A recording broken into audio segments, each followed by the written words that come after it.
that jarring. So if you come and look, even as I'm doing this through Ninja's heel, you can see the reverberations up through his calf. So if you're walking and landing on your heel, hopefully this isn't hurting Ninja too much, but you can see what that shock causes all the way up his calf. I was feeling that in my back when you were and that's right. So if you look, that's Leo, you can actually see like his hamstrings start to reverberate. But if I give it a bit of a harder hit, you can see his glute and his back are started compressing a little bit. So imagine you're walking around all day not feeling this because you've got big padded shoes on like this.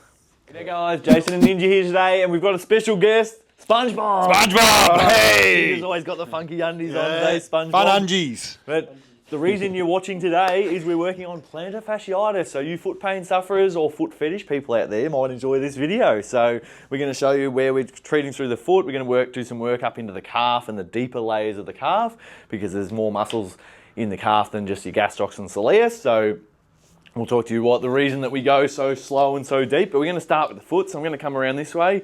Ninja's got some nice cracks on his foot here. He's barefoot his whole life. So unfortunately, every now and then they start to split up a bit, but compared to Aaron, they look like pristine condition. Yeah, they are right now. He's doing well, Ninja, holding on to his feet. Yours never crack too bad, do they? No, they do sometimes. Take a bit better care than Aaron and his big craters in his foot. I've got the files.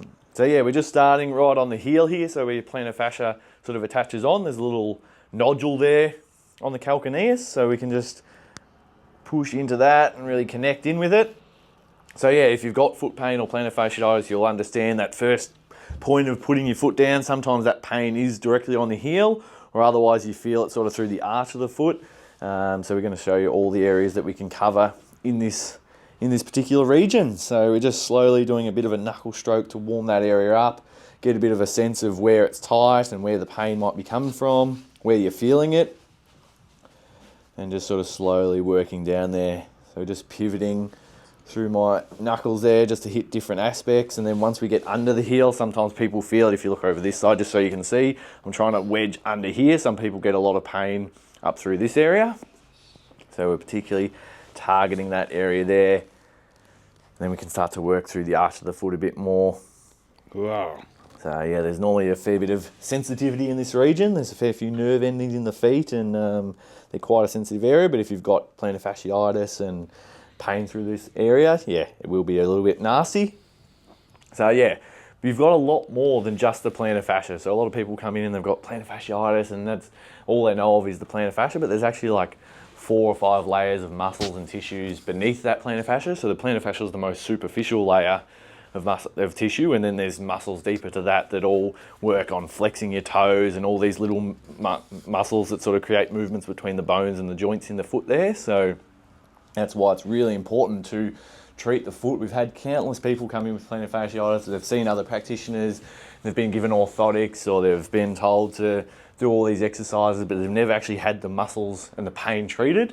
And yeah, it's so fascinating to us that no one's ever actually pushed into the foot and tried to release the muscles that are tight and pain and sore. So yeah, because there's so many layers in there, and you think about having shoes on, tight fitting shoes, and this foot's not allowed to breathe and move and rotate and flex and extend. Imagine wearing mittens on your hand all day and not being able to use it. Like all you can do is sort of little movements within your shoe, or within those mittens if they're on your hands. So yeah, you've got to let your foot breathe, especially when you've got plantar fasciitis. It's a bit of building up to it. So yeah, if you've been in shoes your whole life, then yeah, you've got to sort of take slow progression steps where you might just have them off around the house. It might be painful initially, but it's also sort of your teacher.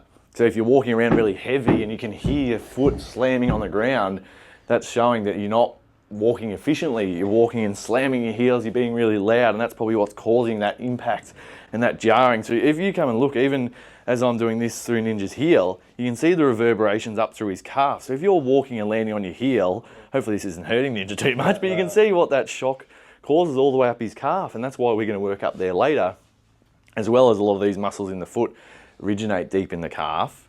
I was feeling that in my back when you were and that's right. So if you look, Leo, you can actually see like his hamstrings start to reverberate. But if I give it a bit of a harder hit, you can see his glute and his back are started compressing a little bit. So imagine you're walking around all day not feeling this because you've got big padded shoes on like this, and you're not feeling that impact. So yeah, it might be painful initially when you're walking with shoes off, but it's trying to teach you where you're being where you're not being efficient in your movement. So that's why we would suggest take the shoes off, take the orthotics off, start to do some simple exercises like even just isometric stance where you're just standing barefoot and starting to feel where your balance is and where that proprioception through your foot and ankle is, because so many people, you get them to try and balance and they're so wobbly and they can't even do it for 10 seconds. So that's because these muscles have never been used, never been trained, never been tested, never had to do anything because they've always had that support there. Got to empower your feet, eh? So much power in the feet. Yeah. So yeah, now we're starting to get into those deeper layers. Ninja's in a bit of strife there, but it's a good spot. So just slowly sinking in. And it's just trying to find where there's painful spots, where there's tight, solidified spots pushing back into my thumb, so we can feel harder, like balls of tissue that start to push back, and that's normally indicative of where there's pain, where the solidified tissue is. And then we're marrying that up with what you're saying. So how's that feeling there, Ninja? Is it more if I roll to the inside? Yeah, he reacts a bit more there. So that's good information that's probably a bit more in there. And then we're working it down the foot. Yeah, beautiful.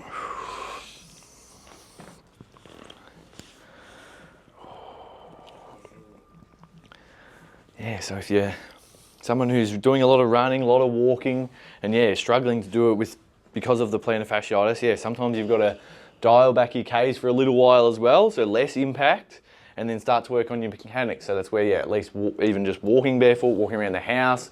If you go to a park, just take the shoes off, walk around the grass, just sort of feel your feet a bit more. Try and be light. Try and not be hearing yourself walk, because that's showing that you're not being efficient when you're moving around. So imagine if you're walking really heavy, running's just giving you a more exaggerated version of that. So I was just tapping Ninja's heel and you could see the reverberations going up through his back and through the rest of his body. So that's going to be even more exaggerated when you're running. Body weight going through it's a lot more. Yeah, it's like 6 times your body weight, isn't it? Yeah, so, when you're sprinting flat out.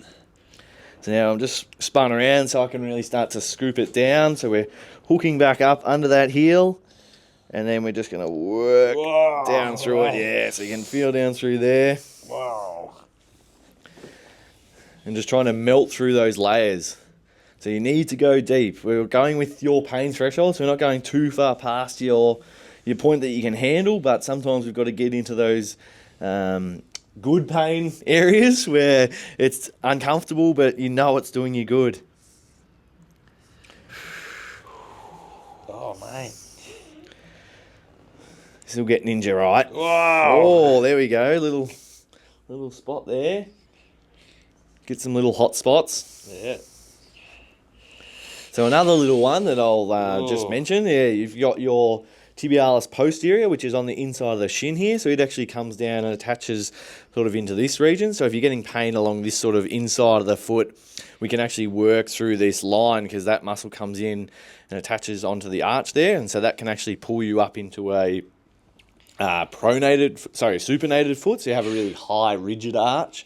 So if you're someone that isn't able to actually pronate your foot and your arch fall in, then it could be that you're super tight through this tibialis posterior, which is pulling your arch up and not actually allowing your foot to roll as you're moving through.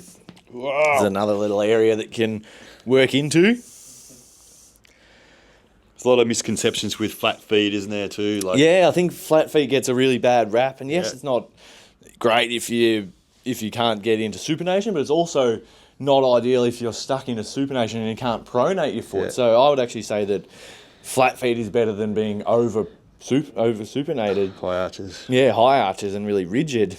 Because that flow-on effect up here is you're just not able to absorb any shock. You are more rigid and more leaning on your heel and not letting your foot do its natural movement. So if you're someone that's been told don't let your foot pronate, and stop doing that. Don't worry about it. Your foot needs to actually use pronation to leverage off. We'll do one more through here and then we'll work our way up into the calf. So good. Yeah, we do. So yeah, I'm just fast forwarding here, but yeah, you just work all your way through the foot. We can work down in between the toes, in between this big toe.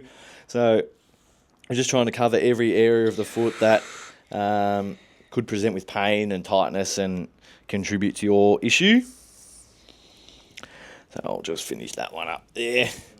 And then we're going to move up and work through the calf. So as I was mentioning before, yeah, obviously the gastrocs and soleus are big muscles up here that are very important, but deeper to that. And that's again why we go slow, we sink in, take our time, because deeper to that we've got the toe flexors, so they actually flex your toes this way. So we're sinking through the gastrocs and getting into those deeper layers. Because, yeah, we're trying to target the muscles from both ends. If you only target the bottom of the foot, you're missing where it's attaching up here. Vice versa, if you're only targeting the calf, not actually treating where the pain and where the muscles attach into the foot, then you're missing the other end of it. So, No man's land. no man's land. Maybe. There's some deep things attaching in the all through the calf, though, isn't there? Yeah, absolutely. Got to get down to that level. Yeah, got to work your way through the layers. So the first layer might be a little bit more superficial. We might be just targeting those gastrocs just because, yeah, sometimes you can't go straight to the depth of where you want to get to. You've got to slowly sink in and listen to what the body's allowing us to do. So if the person's really fighting us, as calves are quite tender, as if you've seen me get treatment, I struggle with calf treatment. So you've got to take a bit longer with certain people to get to the depth you want to, but that's going to allow you to get a better and more effective treatment.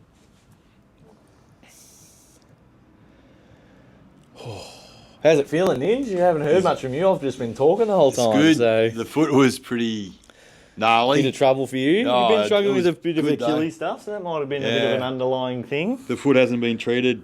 Yeah, you've had your calf. You said it's been feeling better since you got your calf. Had some deep work in the calf yourself. Yep, so. that's right.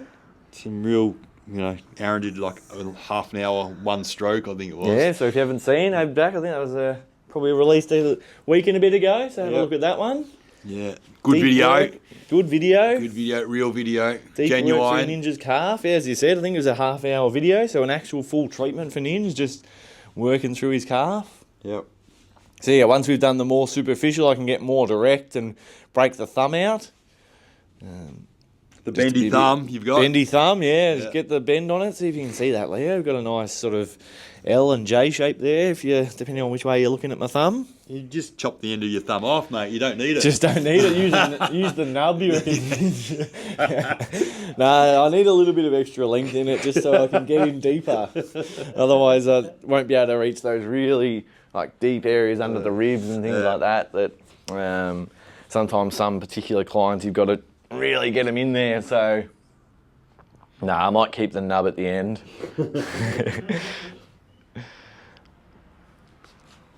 And then, as we're working through, just feeling for where there might be any sort of ropey bands of muscle and tissue. So out here we can find. So fun fact for you, your big toe flexor actually starts on the outside of your calf and then crosses over and runs through into the big toe. So if someone's struggling with pain sort of towards the big toe, if you want to target the other end of it, you're going to target just at the deeper through the soleus, so in that gastroc-soleus junction point, but sink down deep. So that's why I've got a pin and hold. And that's why a calf money spot is so good, and that's why it's called the money spot, because there's the soleus and the gastroc junctions, but as we work deeper to that, that's where those deep foot flexors are originating from as well. That's it. Money. So if Ninja just flexes his big toe a little bit, just so he can feel it flex under there, that's it. So you can just get a little bit of a floss. Yep. Just a pin and floss. How's that feel? Yep, feel it there. And just relax there now, Ninja. Whoa. Work it down. Good. So we're just systematically working our way through that whole calf. Again, we're just going to speed it up and show you the key areas. You start to get the idea of what we're working on. We also want to cover the medial side of the calf as well. So we don't just target the lateral. We want to make sure and have a look at the medial side. Yeah. And that's where we can get into that tibialis posterior along the shin as well. Some gold in there. There's some gold in there. I think you said more of your stuff was medial calf, isn't it? Yeah. When you got it blitzed. Medial on this side, I Yeah. didn't know about, and then lateral on the left. So Yeah. there's showing a bit of compensatory stuff there. Compensatory patterns, Nick. Yeah. Fucking big terminology for me. Yeah, mate, you've been talking well recently, I reckon. Oh, I'm probably just giving you a big moz now. No. You come out and just... blah, blah, blah, blah, blah. Yeah. 1 minute later. Yeah, that's right. What was it? What were you trying to... Technical terminology? Yeah, I could not say that. technological. He had a bit. If you don't know what we're talking about, it was a previous video. Ninja and I was trying to say technical terminology and just got a bit tongue-tied. Yeah. So we had a good laugh about that one. People should be watching every single video. They should be, shouldn't they? Yes. Enlighten yourself. That's right. If you don't, like and subscribe and make sure you hit the notification button so then you'll get a notification every time we post. You can go, oh yes, MMT, I can go and watch a 15, 20-minute video and watch Jace treat Ninja's calf and talk shit at the same time. That's what you want, isn't it? Yeah. But not every episode's the same. Sometimes we have a bit of a chat. Sometimes we have banter. Sometimes there's deeper conversations. If you want to go and listen to Das and Ninja's sort of podcast type series where they talk about all things like health and mindset and goal setting, different types of things. So ways that you can better yourself as a human. Yeah. So yeah, all sorts of things. Sometimes we do a workout. Aaron and I accidentally did a PB a few months ago, so accidentally did a 265 kilo crash. Oh, no, they didn't. Oh, I'll tell you what, before we sign off, Ninja, I did the dumbest thing. So I was heading back home to the farm on Friday, guys, and I've got a ute, and we put the two dogs in the back seat, and I put the suitcase in the tray. And then I thought, I'll put the dog food in with that. But then I got distracted and ended up putting it in the front. Drove off. We got down Ferntree Gully Road, so about 20 minutes from home. And we were doing a 5-hour drive, so we wanted to leave to try and beat the traffic out. Yeah. Anyway, my wife's phone starts ringing and she's, unknown number, didn't answer it, rang again, didn't answer it, got a text message, hi Jason, I've got your suitcase on Dorset Road. So I forgot to shut the tailgate of my ute, and as we were driving from the intersection at Baronia Road and Ferntree Gully Road, Dorset Road, it must have flung out the back. Thankfully it just rested up against the traffic light area, so it was unharmed, but I was so fuming with myself, and it just made me wonder, what's the dumbest thing you've ever done? And I reckon that was nearly up there for me. So it could have been so much worse though if the guy hadn't have, like, it was lucky it was our travel suitcase and it had my details on it, but also like if we got 5 hours and got home and gone, where the hell's the suitcase? Like, could have been anywhere on that 5-hour drive. So yeah, here's a little story for you to wrap up this episode. But yeah, if you've been struggling with plantar fasciitis, treatment is what you need first. Then you can get the shoes off, start to build the strength in your foot, build your confidence back, throw the orthotics away, throw them out the window, and you'll be better than ever. See you next time, guys. Thank you. Get it done.